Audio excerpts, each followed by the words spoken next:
and we are pleased to welcome in for our discussion, for the first time, the founder and co-chairman of the Great America PAC, Eric Beach. Eric is checking in, if I'm not mistaken, from out in Newport Beach, California, and from Newsmax, New York. The noted radio and TV commentator who leans a bit to the left, our good friend Ellis Henican. Now, gentlemen, we appreciate your time. Welcome you here to America Talks Live. Let's revisit what we just heard from Miranda and what Rudy Giuliani said about, hey, wait a minute, got to make sure things are verified. I got to tell you, Eric, despite some outrage last night from pundits, isn't this kind of echoing Ronald Reagan's trust but verify? Your take on it, Eric?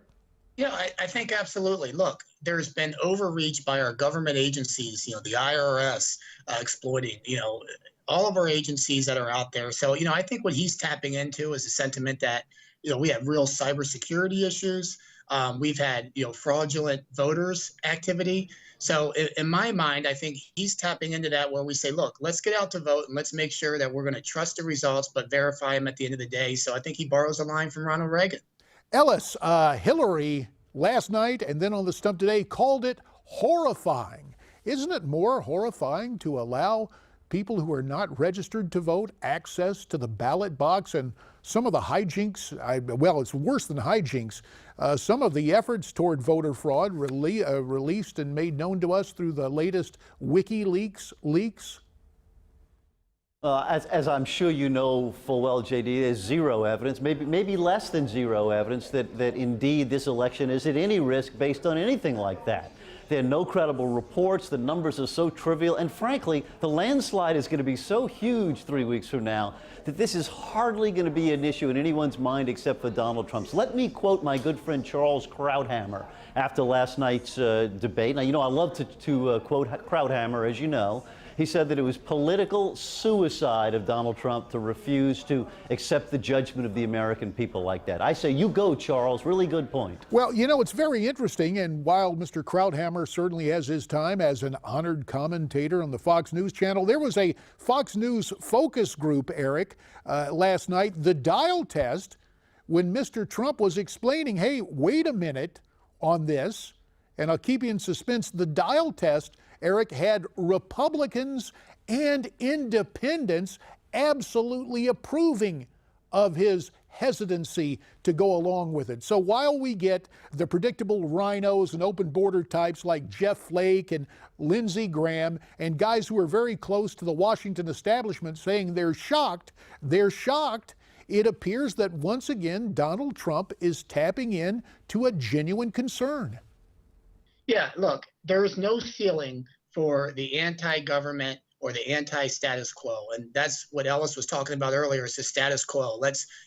He talked about the margin of victory. It shouldn't matter if it's 1 point or 11 points. Al Gore, contested it time and time again in 2000. So, this is a process that is run, by the Federal Election Commission and then also state election commissions, right? And so as citizens, we want to know that they have our best interests. And there has been proof that there's been voter fraud, and whether it's 5 cases or 5,000 cases is really irrelevant. We want to make sure that we get our systems right. We want to make sure we get our government systems right. And he's been tapping on that during this entire campaign. So for my money, it's great to be the outsider candidate and the change agent. And that's what Donald Trump represents. Hillary Clinton represents the status quo. So, and many insiders in Washington represent the same thing. So I can understand why them and the media elite, go with her on that issue. But the voters are different. And also in the CNN poll, the voters showed a little bit of difference. So Eric, would you mind if I interrupted you a second before you go on too much longer? Let me say this. I want you guys to live in this bubble. I think it's great. If you think that debate last night went wonderfully for Mr. Trump, I think that's just perfect. He should just keep saying what he's saying, keep refusing to accept the legitimacy of our American democracy. And you know what? It's just going great. So I just keep going. I think it's wonderful. We appreciate your good concern, because here's the thing. the CNN poll, the CNN focus group and the Fox focus group and others, came out and said Donald Trump came on top of that debate. And time again, all of the punditry in the primary election kept saying he has a ceiling. He's not speaking for the American people. He is with the American people on the core issues. You couldn't tell me any of Hillary Clinton's plans on illegal immigration. Unfortunately, Eric, and I'm sorry to keep interrupting you, but you don't. Go ahead, Ellis. You interrupted. You got the floor. Unfortunately, I think, guys, the ceiling is just getting lower and lower by the day. In fact, all right, you don't need to fair listen enough. to people I tell you what, let's you do. don't need to. Let's do this. And I hear what you're saying, Ellis, and we appreciate the bubble, the ceiling, it's lowering, all that. But we've got people lining up with phone calls since this is America Talks Live at 1-877-NEWSMAX, 1-877-639-7629. Let's go to a town that Hillary Clinton spends some time in, Massapequa, New York, and welcome CJ to our program. Hi, CJ. Hi, how's it going, JD? I'd like to correct you on that. Okay. The Clintons are not, they're not expected, or there is no welcome for them. Well, I understand. I don't know, but do they, wherever their address is, we're glad we have you on, CJ. Make the point. We got about a minute for you to say what you want to say about last night.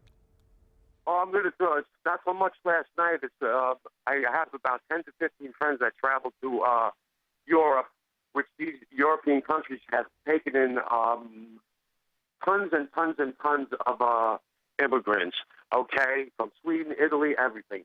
They said the countries are destroyed, urinating, defecating in the street. Crime rate is unbelievable. And when they come back and they tell me all of this stuff, they react to me and they said, you know what they say? USA. It stands for you stupid Americans. These are not my words, but these are the people that go there. Okay, if you take these people in, you have nothing but chaos and extreme violence. And of course, that was the point, CJ, that Donald Trump made last night, the exponential increase in refugees from the Middle East that Hillary Clinton wants to bring in. Eric, is this another one of those chords that Donald Trump is touching in the American people where you see this reaction from CJ? About 30 seconds, sir. Absolutely. Look, he came out of the box on illegal immigration and trade, and he's talking about protecting our country. There's no bigger discrepancy between Donald Trump and Hillary Clinton than on national security and creating jobs. And people feel that he's going to protect us, where they feel that Hillary Clinton is going to do whatever politically expedient. Eric and Ellis, their names both begin with an E. We ascribe to both of them excellence, even though they span the political spectrum and have different points of view. And we say the same about you wherever you are watching, because we'd like to hear from you. We're going to continue the discussion with Eric and with Ellis and with you too at 1-877-NEWSMAX. That's 1-877-639-7629. Remember, on America Talks Live, Hour 2, the most important part of our program is you. Stay with us, give us a call, come right back.